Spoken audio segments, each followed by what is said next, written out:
This major review of the water sector has just been released in the last hour and a half, outlining the changes needed to fix what the government describes as a broken system that's resulted in increasingly polluted rivers, leaky pipes and rising bills for consumers. So, among the recommendations are scrapping the current regulator Ofwat and hoping to improve affordability and customer service via an ombudsman. Campaigner Feargal Sharkey has spent years calling for action to clean up UK waters, and he joins us now. Don't know if you've read 400-odd pages, but is there anything in there at all that you can celebrate? Good morning. I genuinely believe this is now becoming of a Greek tragedy, and not particularly good one. Let's just recap the last 4 days. OK. On Thursday, Southern Water blatantly, arrogantly defied government's bonus ban. They doubled the chief executive's salary. Right, so this is the idea that the bonuses have been capped because everybody was revolted when, you know, there were terrible errors, sewage leaks and bonuses. So we didn't pay him a bonus, but we did double his salary. Right. On Friday, it was announced that there's been a 60% increase in sewage, serious pollution incidents. Yesterday, government put out a whole raft of measures which they're claiming is their own. For way of example, there's £104 billion private sector investment. That was work that actually began 2.5 years before the election and has nothing to do with this government. Steve Reid this morning is claiming that there'll be a 50% reduction in sewage dumping by 2030. Ofwat actually made that announcement over a year ago. And by the way, Ofwat's original targets were better than the ones that the Secretary of State is currently parading. The truth is, we were promised this root and branch detailed reset review. We were promised champagne. All we've actually got is sour milk. But Feargal, the government made it clear from the beginning, and I think to Sir John Cunliffe, who was doing the review, that they were not going to nationalise the water industry, take it out of private control, spend tens of billions of pounds compensating the shareholders. Are you saying that without renationalisation, everything else, all these hundreds of pages, is just irrelevant? Well, let's deal with that, because as it turns out, that £100 billion figure, and I've seen government quote that again, actually stems from a report written by a think tank, bought and paid for by 4 water companies. It turns out the number actually is this thing created in a combination. But it would be billions of pounds. I can help you with this, Ed.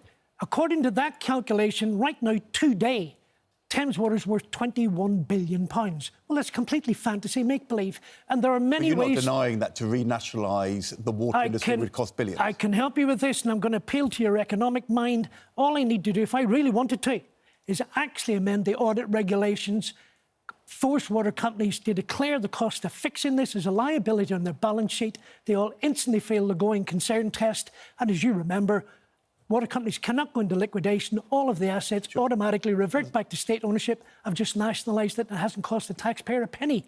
I think what people need to understand here... renationalisation is the only solution. I think what people need to understand here, that may not be the only solution, but John wasn't given the real opportunity, because he was told not to go and look at what we can do and whether or not we still have the right model. What we have is a situation, if you're a Southern Water customer, that chief executive that just got his salary doubled, you are now paying a 50% privatisation tax on your bill, because your bill's just gone up 50% to keep him in a job and keep that company running. I guess the question I'm asking is, because there's hundreds of pages and 80 recommendations, is it all for the birds if they don't renationalise and take it into public control? Or do you think that some of the things in here can make a difference, improve things somewhat, even if they don't go as far as you'd like? Where John and I agree, he castigates the board of the Ofwat and the Environment Agency. We're in total agreement.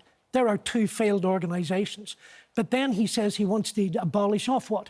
Well, I don't know how you can have that conversation without adding the Environment Agency to that list. And then we have to look at the role ministers have played in all of this for 35 years, because the board of Ofwat, the board of the EA, are personally appointed by the Secretary of State for the Environment. Both of those organisations operate under guidance issued by the Secretary of State for the Environment. Steve Reid, the day he came to office, could have sacked both those boards, replaced them, reissued the guidance and ordered both those organisations to proactively enforce the law. I'm afraid I'm concerned for John, because I think there are some good things in the middle of what he said. There are. Like him and I agree. the boards of both those organisations.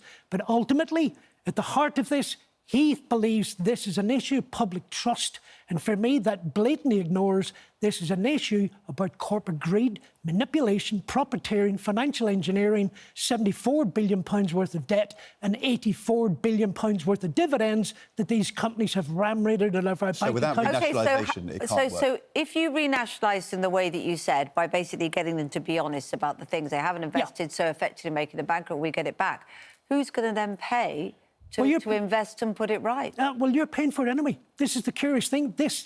And I'm quoting again government this morning, £104 billion private sector investment. I'm challenging them right now. There is no private sector investment. Shareholders are not putting their hands in the pocket for that money. That's why your bill has just gone up 30, 40, 50%. The chief executive of Northumberland Water blew the gaff in Parliament 2 months ago. 85% of that money, in her case, is coming directly out of the bill increases. In the short term, it's coming out of our bank accounts, and we're certainly going to pay for every penny of it in the long term. And you are calling today, we heard you at 6 o'clock, I think, for Steve Reid to resign. I think the thing has become such an utter shambles. That idea that on Friday it was announced 60% increase in serious pollution incidents. There is no pollution control anymore in this country, and I think Steve has got to reflect very carefully on the role he's played in the last 12 months. So are you calling for him to resign? I think he should go. And on the day this huge report comes out, what is the fundamental reason why he, after 35 years, why should Steve Reid resign today? What has he done today which has failed? Simply because the Labour government has 14 years to look at this. It's been a major public issue for at least 12 of those years, and he should have had a plan and coordinate and be able to walk into the office on July the 5th and take control of this industry and bring it to heel.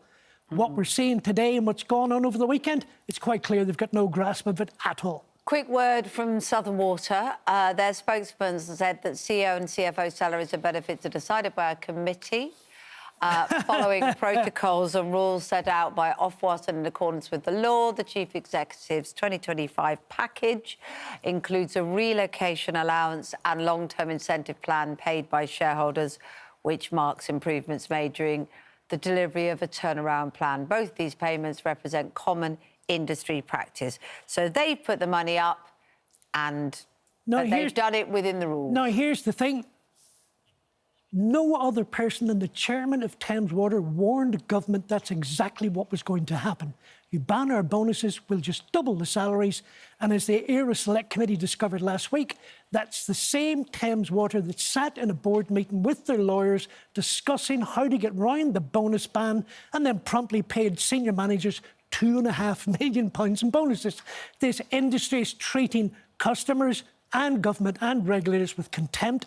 And government right now, ironically enough, is simply sheltering shareholders, bondholders, and allowing the continued brutal exploitation of both bill payers and the environment.